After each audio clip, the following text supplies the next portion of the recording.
think it was one of the best decisions we made. And again, it can't be done everywhere, but it probably can be done in a lot more places. And here, let me tell you why.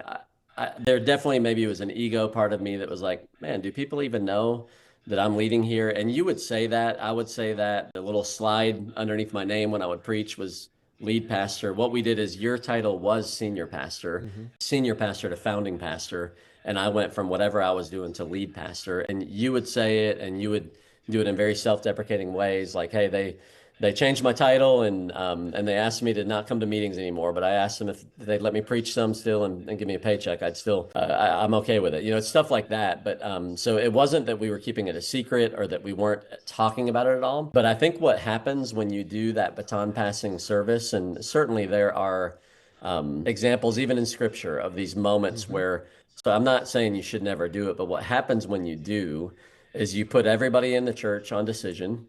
So am I going to go on this next leg with a new leader? That may not be a bad thing, but it kind of forces people to think that way, just by doing that moment.